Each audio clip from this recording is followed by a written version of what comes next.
All right, we're gonna be watching ImOnlyGold. This is Masters 5 on console, and it's gonna be Reinhardt on Havana. Masters 5 one trick Rein VOD review request. This is a specific request for Adder. That's me to kindly review my gameplay. I would love to hear your perspective on the matter. I'm a Masters 5 Reinhardt console player. This game was going fine. First point on defense, till I switched to a Bastion Mercy Mauga comp against me. We lost. I've seen a lot of your videos and guides to help boost my knowledge as a Rein player. I'm dedicated to climbing to GM as a one trick. Good luck. It's definitely possible. It's difficult, but definitely doable. For this game, I struggled specifically with the Mauga frontlining and holding space against me. I know that sometimes it's okay to ignore the tank, go for backline, yet having on a Bastion to dive was extremely difficult for me. How can I take advantage of the timers of Bastion turret form, on a sleeps, and Mauga shout simultaneously in long-range maps? What target should I go for against a team composition like this? I believe picking the Fire Check perk would help extensively in this situation in order for me to keep my shield up longer for my team. I picked heal regen this game. I would love to hear your harsh yet insightful criticism on my decision making. Your advice is fair and honest, despite how blunt you may put it.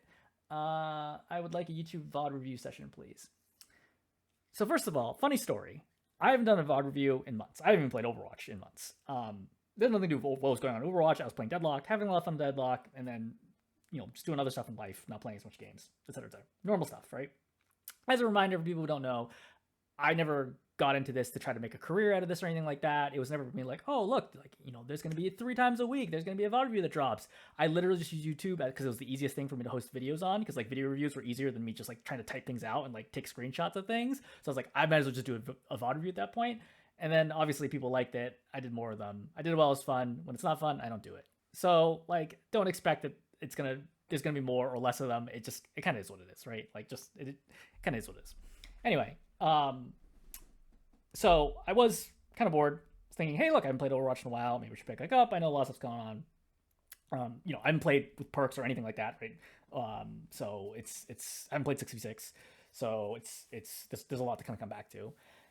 I happen to be looking at Overwatch University, and funny thing that I saw this post that specifically referenced me. I'm not even tagged in it. I just saw this. I was like, wow, what a coincidence. Of course, I don't know if anybody else mentioned me during that period of time where I was not playing, but who knows. But I thought, hey, look, I'm here. I might as well do a quick review. I always say quick, and then ends up being an hour and a half or whatever insane amount it is. But I'm here. Might as well do it. Don't even worry about paying me. I'll just do it for free. For starters, somebody else already did it who says that they're a high level tank player. I watched a little bit of that. I think I agreed with basically everything that he was saying. I didn't watch the whole thing through. So definitely watch that too. I mean, you're already getting it for free. I'm just doing this because I found it generally interesting. I was referenced in it. I need to get my feet wet again. Might as well do it.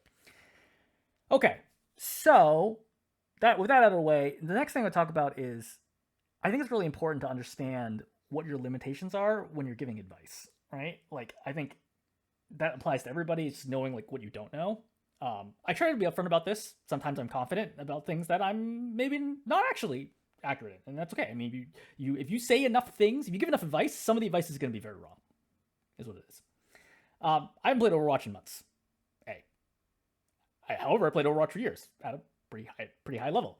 That helps. However, when the game changes more, that kind of reduces the advantage that experience gives you, relatively speaking, right? When Overwatch is relatively static for many years, you could drop it and come back, and it's pretty much the same. The player base generally got more skilled, but the game is pretty much the same. But for example, I have not played with any of the perks. I literally had to go and look up what the perks were. I scanned them when they first came out, but I couldn't even remember what the Reinhardt perks were. I had to go look them up to figure out what the perks were. So between that and the balance changes and meta changes, et cetera, new heroes being introduced, new maps being introduced, I am, relatively speaking, pretty far away from the game in terms of being in a position to give advice. And in particular, I didn't even play all that much, relatively speaking, with Mauga. When Mauga came out, I think I was already trying to trail off a little bit. So my experience playing against Mauga actually isn't that significant. I have, I don't know, 15 hours against Mauga, or maybe 15 to 20. That's nothing, right? Compared to how many hours I played against Rhoda? 100. So you're talking about okay, the difference between having 10x the matchup experience of one hero versus the other is totally different. So everything I'm saying here, take it with a huge grain of salt. This is my mediocre-ish level of confidence regarding what I'm saying. Again, I'm gonna preface this: I haven't played in months. I haven't picked it up at all. like lots of things have changed. This is kind of my take. So I already watched the game. So heads up for people who haven't seen it. OP almost holds first point. Then they switch to Mauga. OP loses first point and gets completely steamrolled the rest of the way. Then on offense, they get full health on first point, and frankly, they were never even particularly close to taking the first point. Now, in particular, the opposing tank starts as Roadhog, and then they're having great success at kind of locking them out, and then they switch over to Mauga, and then things go terribly wrong from there. I think understanding the tank matchup is enormously important. I think understanding like every single 1v1 matchup is important, right? But the tank matchup is the one that you typically are seeing and facing the most, and it's going to change like the pacing of the game, even if they're not interacting with you. Like, for example, understanding the Ball versus Rein matchup does not mean how do I beat Ball in a 1v1. It's understanding what is the Ball trying to accomplish, and how does that impact what I'm trying to do and what I want to do, right? Like, and how do I kind of disrupt that, or how do I take advantage of the space that the Ball doesn't create for his team? Same thing applies for Mauga, right? So Mauga is designed to be a hero where like you can't just stand there and trade with the Mauga, right? Because he shoots and does a lot of damage, right? I don't know numbers off the top of my head, but it's probably like 160 plus just from the bullet damage alone, not including headshots, not including burn. So averaging out like burn and headshot damage is probably what, like 200, 225 plus, right? When you're shooting at a tank, like a lot of damage, assuming the damage fall off. You can't just sit there and just tank that damage consistently. And he does it out to a pretty good distance against tanks, right? Against tanks, he's basically going to hit 100% of his shots. So understand, I cannot sit there and just trade out with the Mauga for free. A. B, what is the Mauga actually bad at? If I understand, hey, the Mauga does a lot of damage, and he's got a lot of health, right? At both close range and medium. Long range, he's like useless, but basically everything's useless at long range. So the Mauga does a lot of damage at close range and a lot of damage at medium range. What is the Mauga bad at? Well, for starters, the Mauga is not actually great at bursting people down, right? Like, he does 200 plus damage, but like it takes time to kind of like rev up and get going, especially against smaller targets. It takes time for him to get going. He's got to trigger the burn, and the burn's got to kick in. Like, he's not instantly killing, but nobody dies to Mauga and you're like, oh god, there's nothing I could do about it. As long as you have really any escape, you can get away from the Mauga as long as you're not being cocky and just sit there and let him shoot you down. Anybody who's like, look, any amount of cover, any movement ability, you just leave. And which is great. I mean, that's generally what's good about tanks, is that tanks are designed to create space. They engage in you. If you don't respect them, they kill you. If you do respect them, then you pretty much always escape. Compare that to Reinhardt, right? Well, Reinhardt, generally speaking, like, people are not surprised by Reinhardt, but if you charge in, like, you're extremely bursty. You do a ton of damage, right? Charging in kills most of the cast of the game, right? On insta-kill, right? On pinning into a wall. Even if that doesn't kill them, the hammer fire strike combo will do a ton of damage and basically insta-kills anybody. So no matter what, like, if Rein lands a charge, or even if he doesn't land the charge, but just gets close to them, the hammer swing fire strike combo alone does so much damage, right? It's like basically immediately forces people to leave, or they die. If they take any amount of damage, they're going to die instantly if they get hit by it.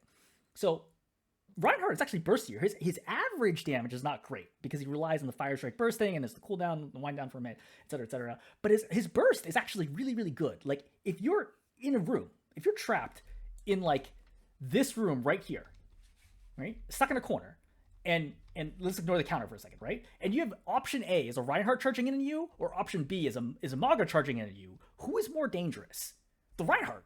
Even if he doesn't pin me, I'm gonna die here. If I cannot get out of this room, I am going to die. As basically any hero, any non-tank hero, with some caveats, right? Assuming you're not trying to escape. Like, I don't know if Reaper could maybe out damage him at point blank headshots, right? Maybe a Bastion could maybe tank it for enough. But like, generally speaking, like, overwhelmingly the vast majority of the cast, if the Reinhardt gets in here, you're just dead. Like, almost instantly if you don't immediately use the movement ability. Versus Mauga coming here, okay, he's gonna start shooting you. You got time, right? You can strafe, you're gonna dodge some of it unless he lands like right on top of you. If you can get even a little bit of space, you can maybe get away from here. But the Reinhardt just like stops right here, just dead. Okay, Reinhardt is an extremely bursty close range hero, and he covers a significant amount of ground, right? Longer than Mauga does. So that's one thing we can think about, is my close range burst is better than his. Not to say that I can straight up kill him, though sometimes you can, so much as that if I can get onto his team when they do not have movement abilities, and or forcing them to leave is enough to win, that's useful. So that's kind of number one that we think about. Number two, I have a massive shield that Mauga does not have. Okay? I don't have 700 health, right? Again, ignoring armor, right? I don't have 700 health. I actually have 2200 health. At any moment in time, because Mauga has no real ability to bypass your shield. At any moment in time, I can just hold up a shield. I become a 2200 health hero, right? I'm the most tankiest hero in the game, not including like damage reductions, etc. Right? Like, you know, Risa with Fortify, especially being healed. Risa's obviously gonna be way tankier. But like, generally speaking, I put up the shield. I'm something extremely tanky. I think, especially at higher levels, you're looking for the moments where suddenly becoming unkillable changes the nature of the game, the nature of the fight. We're suddenly being like, hey, I had 200 health of Reinhardt. Nope, I have 1700 health because I got 1500 for shield. Well, now the team is committed. The enemy team is committed to try to kill me, but they have no way to kill me because I have a shield. And then now they lose, and now they die. So that's really important. It's remembering, hey, look, I got a shield. When is a moment that I can bring it up and suddenly change a fight? Like knowing, like think of a shield as like an ability where like I can just push a button and immediately have that extra health, and I don't die. Because there are critical moments in like basically every single fight where you're like, hey, if I have a full health shield, this fight flips. I get a chance to get healed, people trying to die me get killed, blah, blah, blah, blah, whatever ends up happening. I can block an ability, whatever it ends up being. So that's kind of number two, right? So I have number one where I'm burstier at close range, and number two, I have a shield which is excellent at tanking, even against Mauga, right? Like you could just sit there and just tank the entire thing for Mauga, right? It'll take him what, I don't know, 7 seconds to kill you. Kill the shield alone, right? Then he has to work through your health. That's a ton of ammo too. I don't know how much ammo is offhand. I would guess it's probably, I don't know, 2/3 of his ammo. See, if I was playing regularly, I would know this, right? That's a lot of his ammo to burn through. Obviously, he can pop ultimate and have infinite ammo, but like that forces ultimate out. Like that's good value. So that's kind of number two. Number three, I think your ultimate is better than his. I feel like it's kind of situational, right? Like I'm including the fact that like you're gonna farm your ultimate typically faster than Mauga does. Like your ultimate's like a little more flexible. His ultimate's like situationally extremely good. maybe it's about even, but I generally feel like if I had to choose between one of the ultimates, I'd rather have Reinhardt ultimate than like the ability than Mauga's ultimate, just because like Shatter is always useful. Right? There's like very rarely, unless it's a very vertical map, you can always shatter one person, even if it's a tank, right? And that can lead to a kill. Whereas the Mauga's cage is like situationally, I have to trap somebody in it, or it's going to be a situation where like it's enough for us to flip the point, which does happen, but like it's not as flexible. Anyway, small advantage. But regardless, the shatter is really easy to use compared to Mauga cage, requires a lot more positioning to think about like, hey, like when do I pop this off? How do I trap somebody in it? How do I make sure I win the fight in the side of the cage? Blah blah blah blah. The shatter is super easy. You see somebody, they're in the open, they cannot dodge it. You shatter them, great, they die. Wonderful. So I think we got a few points there to kind of work with, right? Think through, hey, look, close range, super bursty. Number two, right? I have this massive shield that I can use to flip, that you can use to like flip a fight around. And number three, I have Shatter, which is more flexible. Again, I can get off potentially multiple shatters before he gets off one cage, just because of the situation. Like, you might never get into a situation where, like, you know, I might Shatter, win a fight, he's got ultimate already, but next fight, like, I already farmed up 50-60% ult charge, he doesn't really get a chance to use the shatter, the cage, like somebody on the team gets picked off. The next fight, we both have ultimates, and I can Shatter again, and so forth, right? Like, Shatter farm is really, really fast, great to use for that purpose. There's a lot of talking. Let's kind of watch through here. So for starters, we're gonna talk through the Roadhog section, but like relatively quickly, because I feel like the other guy who reviewed this noted this too. Like, you make a big mistake here. So for Roadhog, what can the Roadhog really do here? The Roadhog is to either hook somebody from here, or he's gonna hook somebody from here. There's no other place to, like, he's not gonna walk out here, right? Like, maybe, like, hypothetically, especially now Tank Roadhog is like, you can walk over here and try to change the fight by going that way, but then your team's gonna lock out, like, his team, and then you don't have to worry about the other angle. The Roadhog's gonna hook from here or here.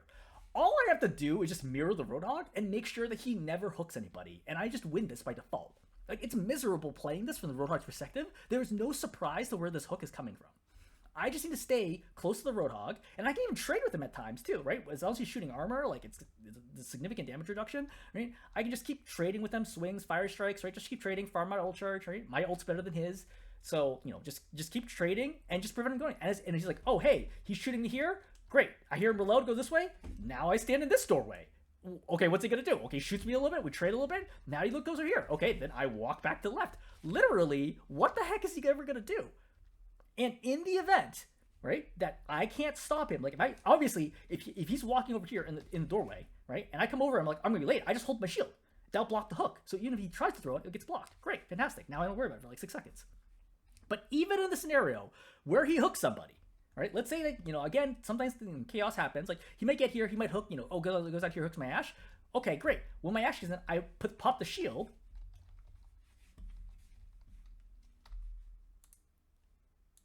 Right? So like if I'm here, right, and then my Ash gets hooked right here, Roadhog is right here, I pop the shield, so the shield splits, and I save the Ash. Fantastic. Like this is like, especially a Masters Plus level, this is a very basic technique to save your teammates. Like it's one thing if the Roadhog could be anywhere, right? If the Roadhog could be like all the way out there, or you're not stopping all the angles, right? But in this situation, this is an extremely easy corner to hold. There's no reason anybody should ever be getting hooked from here at a minimum, unless your shield and health are low and you've been forced off the position. But like you're just like not gonna pay attention here. We're watching him go to the right. Again, this is very like, where are you going? Your job is not to chase the Roadhog around the corner, right? Just play the corner. You should be right here. Again, even if the hook goes off, great, no problem. I shield, block the shot, right? Then go up, I start trading with the Roadhog. So you really should have lost the fight right here. So you sit here and like, the res goes off, but then you lose another. But okay, that's fine. Right? Now we just have to get out of here. Fine. I think you can consider shield hopping here because honestly, the interval for him to be able to land hook here is very, very small. He didn't even have hook. You see how you had 2 seconds ish there that you could have gotten some space backwards. Like Bastion's not killing anybody at this range. You don't have to worry about it. But you either should get really, really low here. Now, you see your brig goes up here. This is very silly. Your brig shouldn't even be here. But like I think your slowness at retreating is kind of making this worse. Brig goes out here, I think probably trying to farm Inspire. This is all just bad play. But like it's not the fact that you're not retreating fast enough is not helping the situation. See, notice the fact that you haven't gotten back in time, which means now your Ash dies. But like I would have been after the res, and I saw that my soldier died, I just leave. I just like, oh, just charge out of here. Great, I'm gone. Like, cool. Like the next fight is not gonna happen here. Okay? The next fight's gonna happen the backside of point. This is something that I've talked about a lot in my videos, is you need to know how many fights is a point. Right? If you think there's a third fight and there's actually 2 fights, then you're in trouble, right? So fight number 1. Whoa. Fight number 1 generally happens over here. This is assuming you're not doing the spawn hold, which is actually very strong, but you didn't do it anyway, so we're not gonna talk about it, right? Fight number 2 is gonna happen over here. This is fight number 2. You lost fight number 1, retreat and play for fight number 2.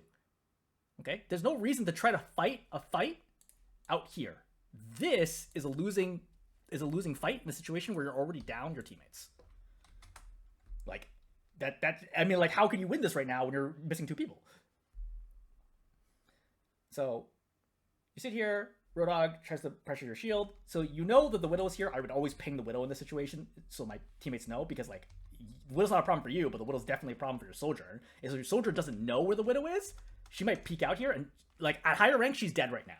There's really no reason that she should be alive.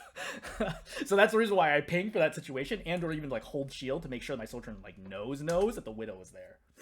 Okay, you ping is late. I agree with this. This is fine. Like just trade right there. Don't take too much damage. You should block the sticky. But we're just chilling right now. So thinking this through, what can we really do here, right? I can sort of like shield here for a second, help my Widow push off the angle, but ultimately I sort of need the other DPS to engage, and eventually I'm gonna need to push into this Roadhog, which is gonna suck, but kind of is what it is. But I don't need to like walk into him here. Like we have so much time before it touches. Like you can sit here and just like trade a little bit, force him back to green card, and then maybe charge in or walk up, whatever you're doing. But I agree now that you definitely need to go, right? You're obviously right at the point. We charge in here. I have not been tracking Bastion timing at all. Does he have it? Oh, he used it 10 seconds ago. Okay. So you would have known that. So you go for this charge. I think this is a bad charge with the Ana up. I know it's tempting and like you have a high chance of landing it. Obviously you do land the ping. But I think knowing the Ana's there and knowing the sleep is in play, I think this is 100% time a sleep followed by a nade, and then you're in trouble. Because then you have the Roadhog comes behind you, the Bash is going to pop Assault Form, and then like you're going to get shredded. So I think it's not worth, like, you already forced them back to newsstand, which I think is good enough. Bastion here is not nearly as dangerous as Bastion here. I think forcing the Bastion back is already good. Or doing this charge and then canceling and popping shield is actually probably the biggest play, right? Cancel, shield the sleep dart, swing, understand the Bastion's about to pop the turret form, and immediately LOS up with newsstand. Yeah, see, now you're going to take a lot of damage from the Bastion. Trying to get back. I think this is fine. Yep, this is good. As a note here, if the Roadhog had hook, you could have just gotten shredded here. So the Roadhog could have hooked you, pulled you to the left. I don't know quite would have been done enough, but like pulled you to the left with the Bastion, and Bastion would have got you already super low. Between the Roadhog and Bastion on one side and the other, you would have died. Okay, get the kill. For the record, you heard the Widow behind you, so just as a note here. So you're gonna shatter out for the Ana. How do I feel about this? I think this is okay. It is a 4v4. Like your team traded out actually. I think it's more consistent here because you know sleep is still on cooldown. I think it's more consistent here to actually shatter right now, right? And definitely get the Mercy and the Roadhog, go up and just swing. You don't need to charge obviously because then you're not gonna kill the Mercy. Swing, kill the Mercy, right? And then just work down the Roadhog with the Ana with your team, because this charge puts you really far out, and if the Roadhog does a little more damage here, you'd actually be dead. Yeah, I mean, that's so close. Like, that's so close. In fact, if the Roadhog, was he damage boosted when this happened? Oh! Yeah, so if this is blue beam, you're dead. Yeah, my instincts are correct. This is a mistake. If he blue beams you, and you've long spawn, right? So they're definitely gonna win this if this happens. If the Mercy had been blue beaming here, which honestly there's no reason why she shouldn't have been, because you're like the Roadhog's basically full health here. So she should have been blue beaming right now, and then you should be dead right now. Right? With the shot melee, you're dead. Anyway, extremely lucky to not be dead. Doing the right thing, which is trying to not die right here. So why is your team dying? Well, remember that Widow who nobody's dealt with in the back. Soldier's getting out here and try to deal with it. But it's what it is. I think you really do about that. All right, Roadhog dies. I would have, like, you had plenty of angle to come back and charge towards the Widow. I would kill the Widow ASAP here rather than give her a chance to keep shooting. But Soldier gets the kill. Mercy gets a res. You could potentially camp that, but with the Widow in the back, I totally understand not waiting for that. I think it's pretty dangerous, Bastion being in play. There's no reason to be playing here. You know you're down at least one, right? Down two, in fact. I think you just want to back up, right? Play second power point, right? You're trying to play first corner, right? This is first corner. You're trying to play first corner when you really should be playing second corner. And we're seeing that a lot in like the Havana specific gameplay, is you're not thinking through the map, right? I don't want to fight here because they have closer spawn. We're going to be fighting a 5-on-3. I want to play way back here, okay? Yeah, Widow's going to come back. So it is like force the Widow to walk all the way up. Then we deal with this fight here. I don't want to take the fight early because now you see we've lost all of our shield for nothing. I think a good hog here would actually even hook you because with no shield, you just die there in the open. I actually think this is a reasonable charge. I don't know why you didn't finish it. I think you land it here, right? Like just hold to the right and he dies, but it's fine. Roadhog back here. Yep, this is fine. Don't miss fire strikes. Gotta be always tracking. So he pushes you back here. You see how you don't walk forward? I would immediately walking back forwards because I'm trying to cut the angle here. Think of it like I said this is gonna be short. It is definitely not gonna be short. Think of it like a soccer goal. Okay? So with a soccer goal, if I'm the goalie, right, and then opposing team has the soccer ball, okay? They can shoot a massive possible angle of spots to be able to shoot it into the goal. Conversely, if I stay here, right, I have now blocked off. Actually, let me redo that so it's a little clearer.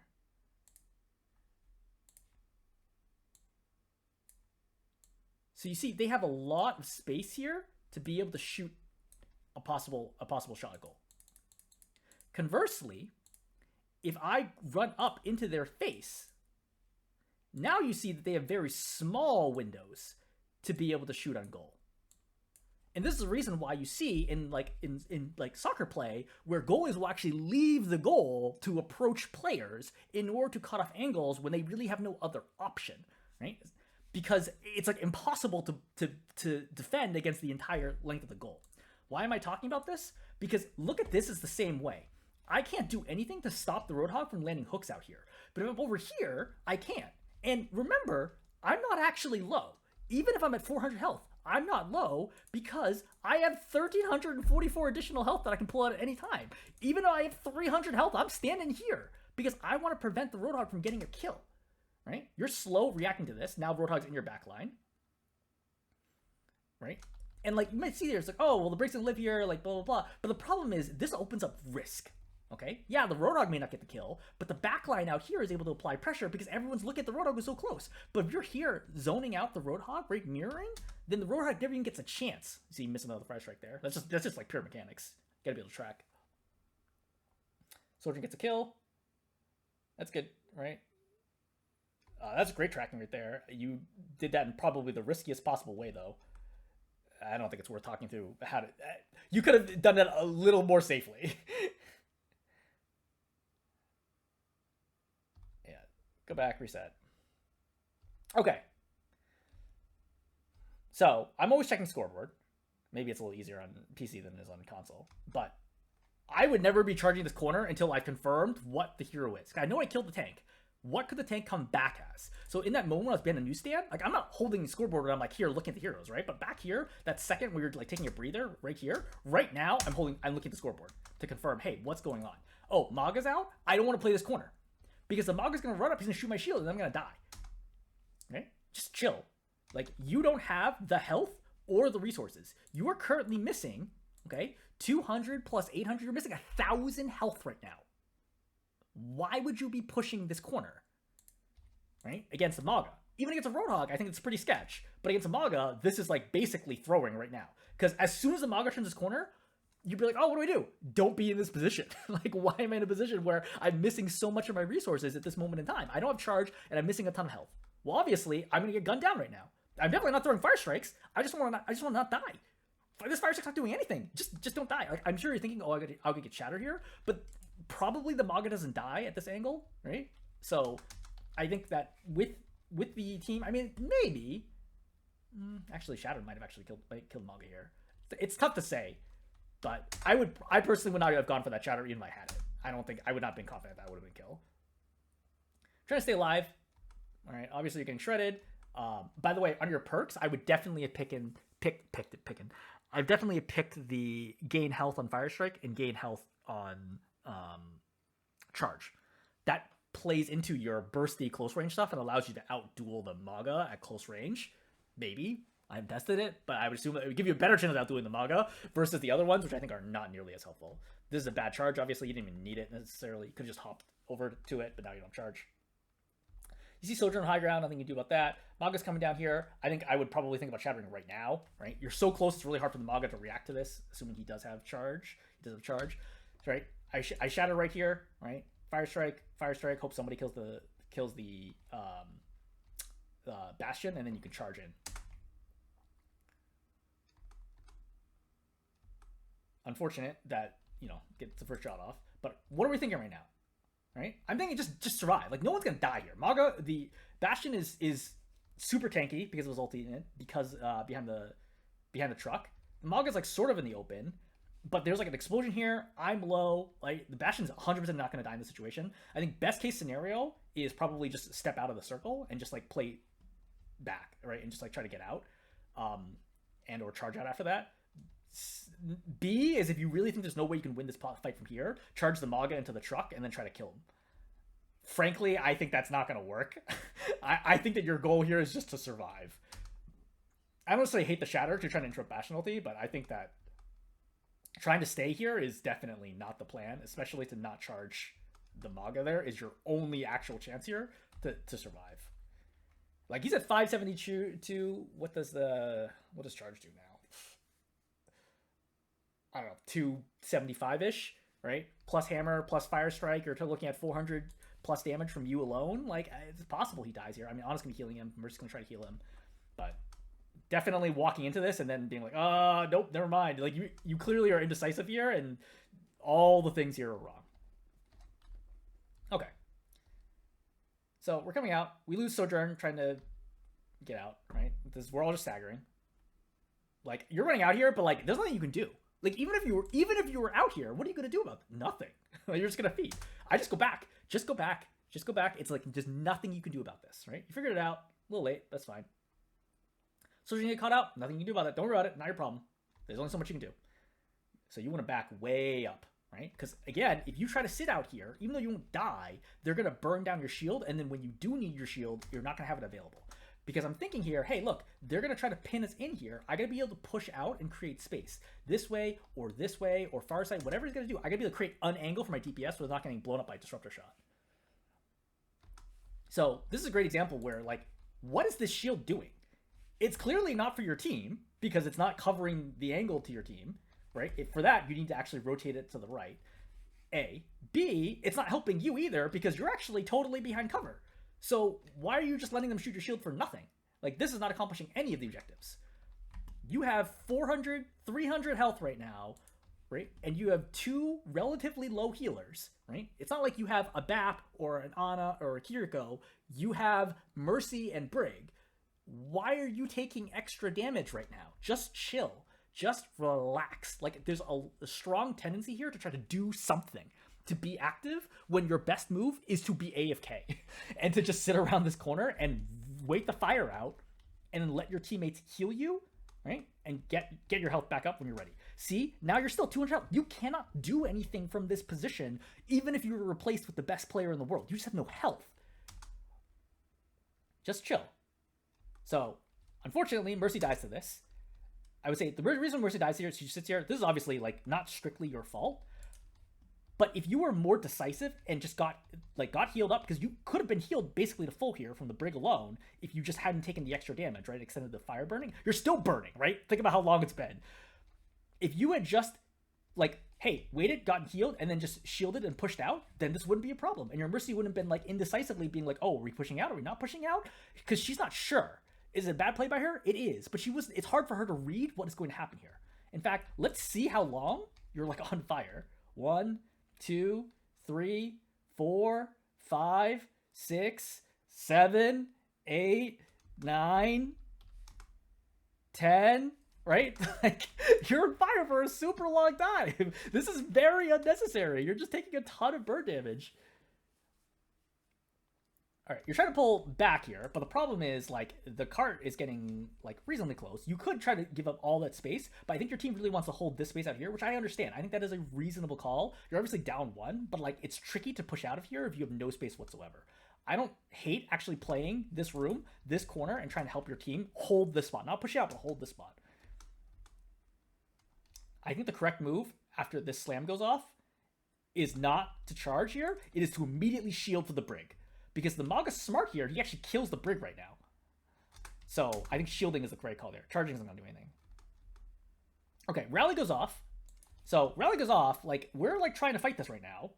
So fight it. Like, the Bastion's shooting out here, sure, but, like, he's not doing a ton of damage at this distance. He's definitely suffering from damage fall off. You can even conceivably push out here, or if you want to, drop out here and then try to push the Mauga this way. But, like, I think you can do something with this. But once again, I think the indecisiveness here is really hard, because your team is like, wait, are we pushing or not?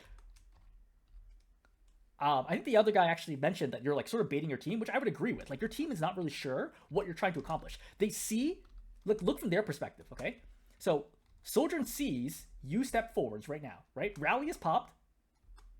Okay, he's out here. She pops this, expecting you to be pushing out here or shielding or anything. But you, despite being full health and full shields, decide to back up here? That's a throw, right? Now your team has no space, and they just sit and disrupt a shot, and they all die. Like, this is 100% on you. The Mercy one, maybe 50-50. This is definitely on you. And from that, like, what are you going to do? Like, you have no chance. Like, you're super outnumbered here, right? You're pinned in here. You're missing 2 of your teammates. There's nothing you can do here. Your one trick, I would just note that, like, I feel like this is probably one of the worst maps to play Rein on. There's just really, really long angles, which is not good for Rein. Okay, he goes in. You are quite lucky you don't die here. This Fire Strike, I think I was okay with the swings. This Fire Strike was the mistake. I know it kills him, but like your team would have killed him anyway. You should shield there. Like the worst thing as Rein is to die with shield up. Like I think this is probably one of the biggest throws. Remember, doesn't matter how much health, as long as nobody can go melee you or anything that bust shields. Like the fact that you have this massive health, it's like dying on Orisa when you have Fortify up, right? Or dying as Sigma when you have Grasp up, right? Or dying as Diva with Defense Matrix. Like it's super, super bad. It's like a big time major throw. Once you reach like on PC at least, like middle to high diamond, you basically never see it happen. You cannot die with shield up. Actually, even just a double check, I wonder if the Sojourn shot you with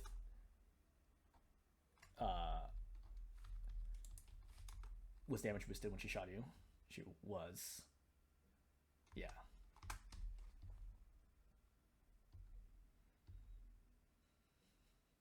One thing to remember is at higher ranks, like you're getting close to like high ranks. At higher ranks, people's accuracy goes way up.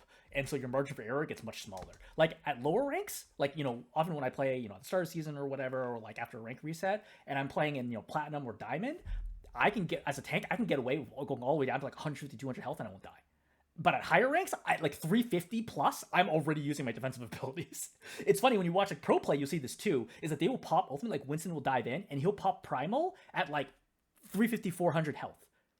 Because he's so afraid of getting instantly blown up. Like, it's crazy how much better people are at aiming at higher ranks. Why are we charging here? I just... What reason do I have to be charging the tank deep into their back line? Right? With Bastion cooldown active right now.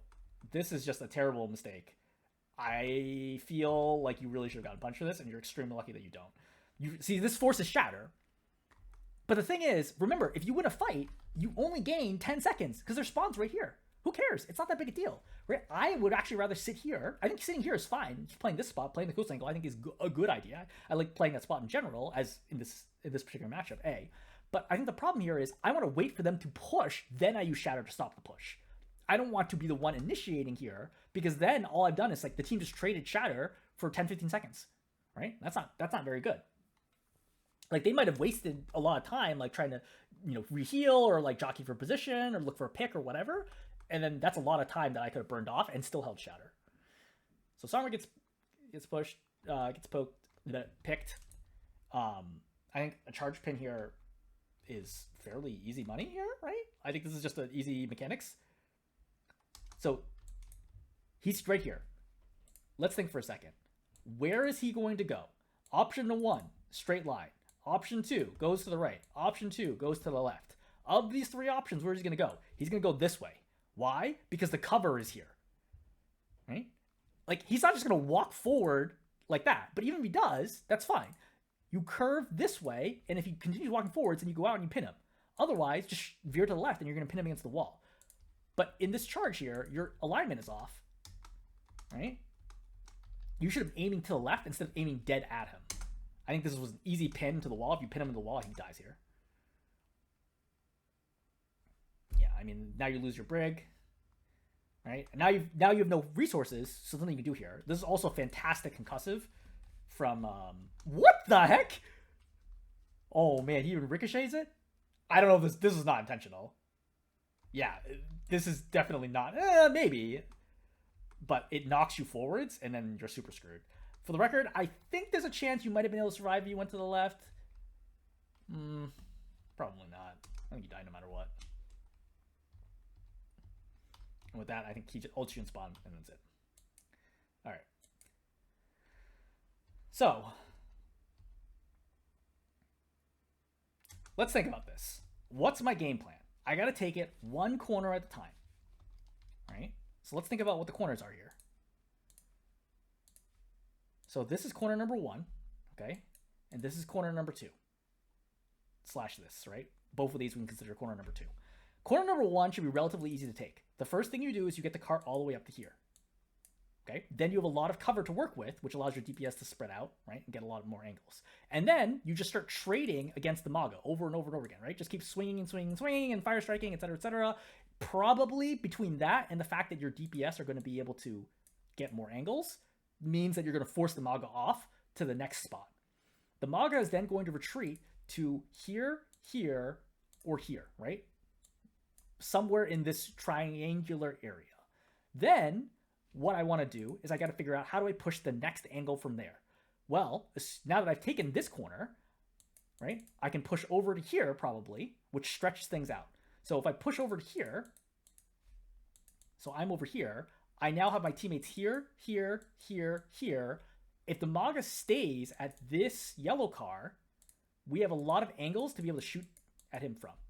If the Mauga plays this corner, then we continue trading right there. That's going to be the general idea. And if the Mauga decides, hey, look, we just completely poke you and just sits in the middle right here, which can happen. I'm just looking for an opportunity, right? Like, I have multiple offensive angles. They have no cover. Eventually, someone is going to die. And if no one on my team can get a pick in that situation, so be it, right? But combined with you applying pressure, right? Fire strikes, trying to move up, it's gonna happen. Overwhelming majority of the time, someone on their team is gonna die. No one can stand in cover for 4 minutes and not die. Okay, so what's mistake number one? Why am I here? You saw your job to move the card, right? You're already masters. You know your job is almost never to move the card. Your job is to take space. You should not be here. You want to be teleported forward right now. A. B, as expected, someone died. This happens because they can't stand in the open, right? You can't just sit in the open above gold and not expect to just get obliterated. So yeah, great. This is a pick. What does that mean? If I'm right here, I'm pushing in. I'm pushing in and I'm swinging and I'm fire striking and I'm shielding and fire striking and swinging and forcing out cooldowns, and I'm just being super annoying because that pushes them back from corner 1 to corner 2. Also, there's basically no way for me to die. Again, if you get naded, you just put up shield.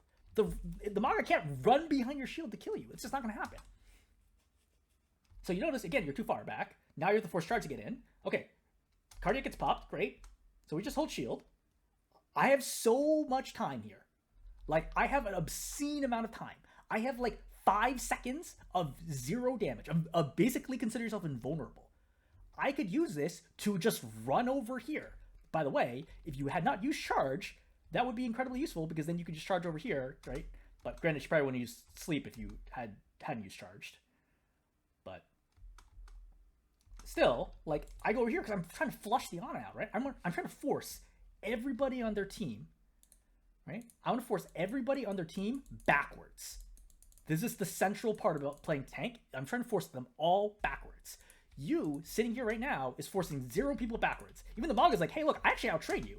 Right? He's got cardiac up. He's perfectly happy. He's coming into you. Right? This is bad. So, this is incredibly dangerous. Why? We're missing 1,000 health right now. If you have shield, great. Yeah, push it. Okay? They still have 1 responding. Fine. But without shield, this is extremely dangerous right now. And now we notice that you nearly die. Granted, it wasn't that close. But, I think definitely could have been punished for this. Much harder. But they are weak here. So you're trying to trade out a little bit. So again, slow down, right? One thing I noticed is that you basically never look back to check where your team is. So for example, if I know, hey, look, I see my DPS are wrapping this way, I know we're ready to take the fight. If I notice my DPS are still stuck over here, we're not as ready to take a fight, all right? Once my DPS feel really confident and they've gone up, take this angle, or they've taken this angle, I know the fight's over. If I saw my soldier and was standing right here, this fight is won. It's all about angles at higher level play. So right here, we're looking for it. You see the Mauga is backing up. Okay, fine. So I really need shield right now. If you have 1,000 more shield right now, the fight is won. Literally, just hold the shield and walk forwards, and the fight is won. It's this is why it's such a big deal. You're constantly messing around with shield and not giving yourself any shield opportunity. So definitely keep holding shield. So you do this thing where you saw it in a corner and then you backed up. Well, I'll explain. So you're gonna go this way and then out this way. But you really just want to hug the wall extremely close. That way you minimize the time spent revealed. Because I don't actually want to use the shield right now. Okay? I actually want the shield to keep regenning. There's no real reason to believe someone is going to die right now. I guess initially when bashing goes, I think it's fine. It's hard to see. But unless I see a soldier with charge or something, I don't expect anybody to actually die out here. How does the Ana take so much damage? It's the grenade. Yeah, see? It's not the shot. It's not the actual, like, gunfire that's doing it. It's like she's a grenade. She's taking almost no gunfire damage. Because I would never expect anybody here to die. Like, if Sojourn is blue rail, definitely someone can die. But otherwise, like, it's not my problem. I don't need to deal with this random spam. Okay? That's a really important thing to think about for tank, is some damage is not dangerous. And some damage is. Okay? For example, if Genji dives in right here, all of his damage is dangerous. Right? Any damage he applies here could result in somebody instantly dying. But, like, if someone is shooting, like Soldier, for example, is shooting all the way out here, that's not dangerous. Like, yeah, he could theoretically get a kill if he gets, like, every single headshot and he lands a long-range helix. That's on your team, man. Like, there's only so much that you can do. But if he pops visor, yeah, okay, then you shield that.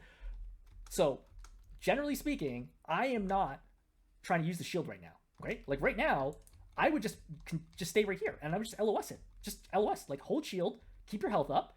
Your team's going to take cover. That's fine. Wait out overdrive. And then you get to engage after overdrive and tank and Bastion ulti has ended. Now Bastion tank form. But now we have no shield. And again, without shield, this is no good. But I also think, where am I going? Why am I backing up so much? Like, my job is to fight this corner. Like, you were in good position. You can stay at the stair. So Mauga goes to the cart. Well, what's our job right now? Is our job to deal with the Mauga? Do you have the tools to deal with the Mauga? Especially if you need to charge and get over there? No. Like, at this point, you can just harass this line. You know Bastion doesn't have assault form, right? A. B, you can literally just hold shield and just walk here and cut off all the angles. Think about it. If you just walked here as Reinhardt, okay, and you just held your shield, and I'm not saying this is the optimal play, but I'm just giving you an example. If you just walked over here and held your shield, the Bastion doesn't have assault form, so you can't break it. They can't do anything. Like, literally, the entire team is neutered. And then your team, the 4 people on your team, get to then kill the Mauga. Right? Like literally just go over here and hold the shield. I'm not saying you didn't hold the shield. Like, you go over there and then fight them. And they start trying to shoot you. You can fight them some more. You can use shield. Like, you can mix up the shield. Try to block some of the damage. Like, slow it down, but apply a lot of pressure. Make them pay attention to you. And then your team kills your Mauga. Because you are way better at stalling than Mauga does. Which goes back to point number 2 I talked earlier about shields and how critical shields are at flipping fights. Mauga does not have the ability to suddenly give himself 1,500 more health. But you do. Right? Mauga isn't actually that great at killing squishies because of the spread of his guns relative to you, where you cannot miss squishies with your hammer and generally can't miss them with your fire strike because of the massive hitbox. Like, you can go up and mess up his backline, or not necessarily to kill, but to simply force them to do nothing here, and their Mauga will die.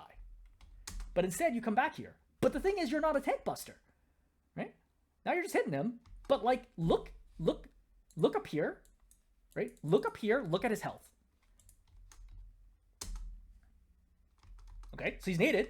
Okay, he's at 2/3 health. He's at half health. Okay, now he's down to 40%. Still 40%. He's not gonna die. Like, he's just straight up not gonna die. Like, it's just not gonna happen. Like, if the Mauga manages to kill 4 people on your team without you, okay. Yeah, I mean, sucks. Like, what are you gonna do? Like, yeah, like, okay, like, there's only so much that you can do here, right? Just make the high percentage play here. Like, going for the Mauga there, which then exposes your whole team, is what it's gonna get you screwed. Because the Mauga's gonna go here, and then what he's going to do is he's going to wrap here, and then he's gonna flush your whole team backwards. Simultaneously, the rest of his team is gonna attack, which means anybody cut out in the middle here, trying to retreat from the Mauga, are gonna die. See? Soldier wants to retreat right now, but you can't, right? She's cut off, right? You see multiple people are really low here. Now they get to push up, right? And now you're stuck out here. So again, right? Ana trying to come out, but they have angles now. See? Because they're able to spread out and find spots, right? Most notably, the Soldier comes up top. This is actually a really good play by the Soldier. All right, but he lost 2. All right, and now we're just reset mode. I would not walk down main. Right? Just go this way. Just go this way. Take inside. Like, we've already lost 600 shield, and we're feeding ult charge right now for nothing. That is a charge that is not going to do anything. Let's assume this charge actually goes out and hits somebody, you would just die up there, A. B, if you're trying to bait like a cardiac or charge, like I don't think it's a high percentage play because they would know, like if I'm the Mauga situation, I'm not going to pop it because I think if you charge out here, you die. I actually want you to charge out here. Like I'm not going to use the ability defensively in a situation where I am under no credible threat of dying.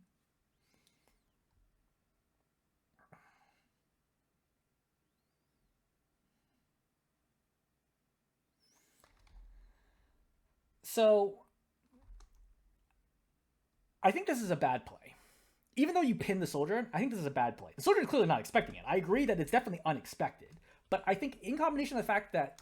Did you know sleep was used? So you know sleep was used. I have no idea why she slept that. Oh, she hears the charge? No. This is way after the charge. The charge is clearly over. This is just a poor play by the Ana. Okay, so you know charge is not in play. So that's... Or sleep is not in play. That's something. But the thing is, even if you charge out here, like, you're going to be surrounded on all sides. And, like, maybe that's okay, but... No, because he still has assault form. This is bad. Like, this is definitely bad. The Mauga could just kill you by just walking into you right now. See? The problem is the Mauga's going to run out of ammo. And when the Mauga's running out of ammo, what he should have done right now, as reloading, is he should have just ran, jumped over the top, and then cut you off, and then you die. You don't charge, right? Like, you 100% die here. Alright, Nano gets popped, but this Nano is absolutely useless. Like, that's a bad Nano, but it's like, one of the problems, like, it's sort of like baiting your teammates. It's not really baiting, because it's not intentional per se, but the thing is, your Ana's panicking right now, because, like, nothing's really happening, and she doesn't know what to do, and she's like, oh, you're gonna die, which is true. So then she nanos you to try to salvage the situation, but this is not a fight that you could possibly have won, right? And now there's no Nano for overclock, and now things have gotten terribly. So now we've just wasted a bunch of ultimates for nothing. But, like, it's part of it's your fault because you're simply not creating any space. Like, you're looking for, to clarify, you're looking for, hey, look, force the Mauga off this section, then the Mauga goes back. You did it correctly the first time, right? Take this corner, take stair, fight here. Allow your team to spread out, you win. Not all fights, not all moments of the fight is it your job to push. Take the right spot, let your team do the rest. It's not like your team doesn't get kills, right? Your team definitely gets kills. I have no idea what your plan is charging out into the middle. I think your goal is like, oh, let me shatter everybody. But A, the Ana should 100... Did you mean to spin and block the sleep dart here? No. No, she just misses. She just misses. Like, she clearly just misses. You should be slept and you should be dead right now. So I don't know what this is. I think you're going for like a surprise shatter. But where is your team? Like, this is just, like, basic tank logic 101. Think about it. This is the corner. Okay? Your teammates are out here. You are here. You just shattered these folks. But who is going to help you? Nobody. Even if you shattered all 5 of them, what's going to happen here? Unless you can charge it and kill them yourself, like, nothing's going to happen. This is a terrible shatter. Like, you're clearly feeling, like, stressed. That you're like, oh, I don't know what to do. Reset. Just be smart. Go for plays where you're like, I feel like this is going to work. You really don't need to take bad risks. This truly gets you into, like, I mean, under the old ranking system, into, like, mid-masters. If you're just like, look, I'm just going to play a little smarter than everybody else. I don't have to make big plays. I just have to not make bad plays. And that is usually enough for you to win more games than you lose. There are truly very few times where you're like, I gotta make a crazy play right now. You got a minute and a half, plenty of time. Right? Now, granted, Mauga does die here. But overclock is normally helpful here. And also the Mauga's LOS by the tick cart, which is, I think, frankly, just lucky, but we'll take it. Like, I don't know why the Ana does not rotate here. So, the second the shatter goes off, the Ana should have immediately booked it to the right. And then toss the nade at her Mauga. See, she's slowing down right now. I get it, because she's trying to save her Bastion. But even if she's doing that, I would have been running forward as the Ana to immediately get LOS on the Mauga, because right now she nanos and then you die. Right? Like, this is just poor play by both supports on both teams. You try to interrupt this. You see, you're going for that. Should be one swing, second swing, and then fire strike. I don't think it's gonna kill her though. It would have. It would have killed her. If you can get the light up, and then slide to the left right now, fire strike straight down. She might have been able to dodge it, but it's close. You actually do hit her with it. Just a little bit slow on the reactions. I think a higher ranked Reinhardt would have landed this fire strike a fraction of a second sooner, and she would have died. Okay. He pops nano. What do we do? Shield and go back, man. Like, our moment is gone. Just shield and go back. Just don't die to this. All right. Yep. I don't even know if you can hold this corner, but we'll find out. Great. Yeah, soldiers out. I agree with this. This is a good charge, right? Charge right here. Yep. So this should have been, because you already see she's hit, and then immediately start the fire stick animation as I'm swinging. I don't know how hard this is on console, but on PC, I think this is reasonably doable. And then the fire strike would have been landing right here. She wouldn't have died though, but that would have been the play. I would probably consider just suiciding right now if I couldn't make it to the cover, but I go way back now because I'm gonna get picked if I stay. Yeah, you have to go way back. Like, yeah, see, I didn't even know this was gonna happen, but there's no reason to stay. You have 300 health, right? All your whole team is dead. They're gonna 100% walk into you. Like, yeah, there's no reason, especially go up this way is absolutely bonkers. This is just staggering yourself, which is crazy because you now only have one fight left instead of two. Which goes back to just like basic tanking, right? Like on offense, maximize the number of chances you get, right? I want to be taking a fight which I have a credible chance of winning every 30 to 45 seconds, over and over again, like taking it over, like closer it is to my spawn, the faster the times are, right? The farther it is, then I have to maximize percentages. But close up, you can just keep trying and just like butt your head against until they run out of ultimates. It's over. This is just a bad fire strike too, by the way. Like, you're just wasting charges when you really need to be farming ultimate charge. Like, literally, just peek your head up for a second, like a quarter of a second, get the fire strike right around the corner and to get the farm charger. It's 76%. Desperately need shatter here. I think missing both of these fire strikes is throwing, because you'd be at what, like 92-ish. Okay, so she dies. We trade. Okay, trades are good. Trades are good, right? We get 18 seconds, plenty of time. So yeah, like, you don't need to. You're purple right now. Like, the Bastion's not gonna kill anybody else, right? This is not dangerous damage to anybody but you. Just get behind the cart, right, and just heal up. I would not be tacking shield right now for anything. Like, short of the soldier sliding into me, even then I don't know if I would. Like, do not tap the shield here because you need to regen. So this is a gutsy charge. The problem is the Mercy is the easiest one to fly away, right? Like, you know the Bastion doesn't have assault.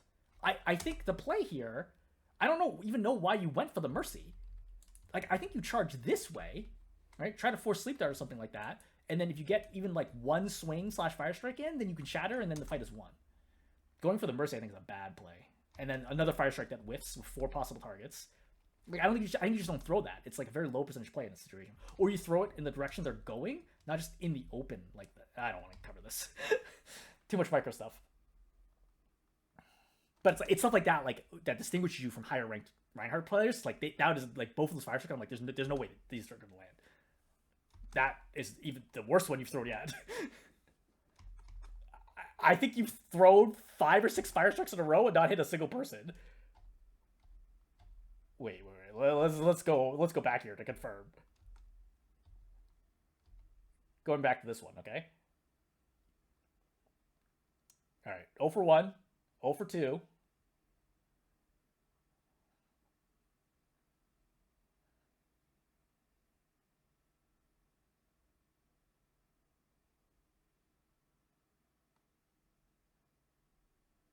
Over 3.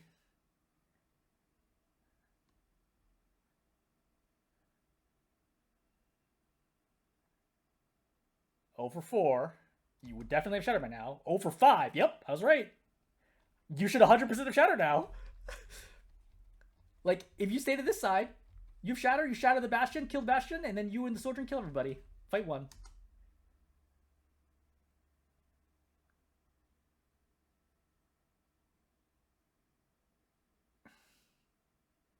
I shatter right now.